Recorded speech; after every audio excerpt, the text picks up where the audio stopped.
केश काटी है ललना बरसु कुमार से ध्यान रखी है। अंश बरसु कुमार से ध्यान रखी है। हजमा नहु नहु बउआ के केश काटी है ललना बरसु कुमार से ध्यान रखी है। अंश बरसु कुमार से ध्यान रखी है।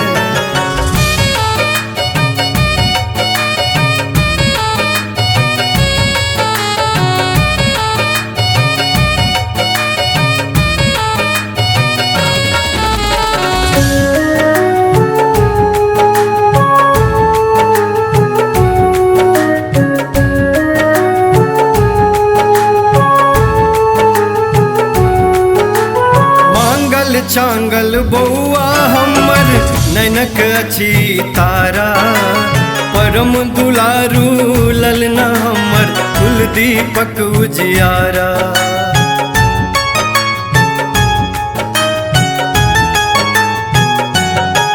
हाँ मांगल चांगल अंश हमर नैनक अच्छी तारा।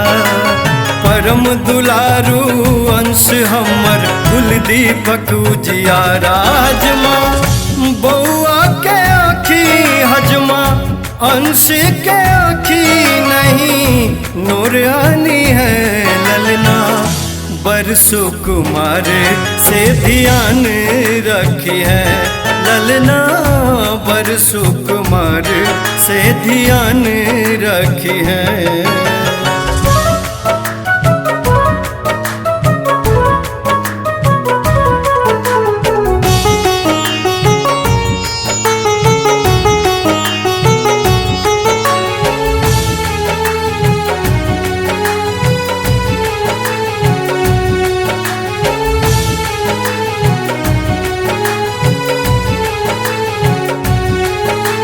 शुभ दिन आजू आयल अंगना ललन बनता ब्राह्मण। अन्न धन दौलत देवो हजमा खुशी भरल अछि तन मन।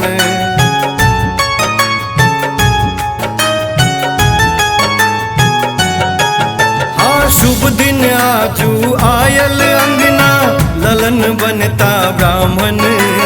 अन्न धन दौलत देवो हजमा खुशी भरल अछि तन मन। हजमा मोन भर आई हजमा मोन भर आई तू दान मांगी है ललना बरसु कुमार से ध्यान रखी है। अंश बरसु कुमार से ध्यान रखी है।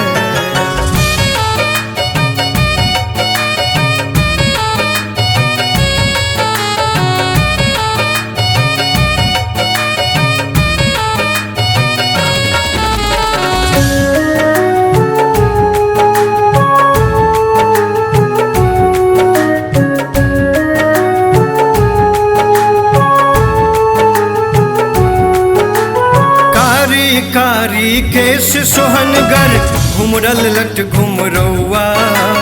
बात माधव के मन के कैची धीरे सचल भी है नौआ।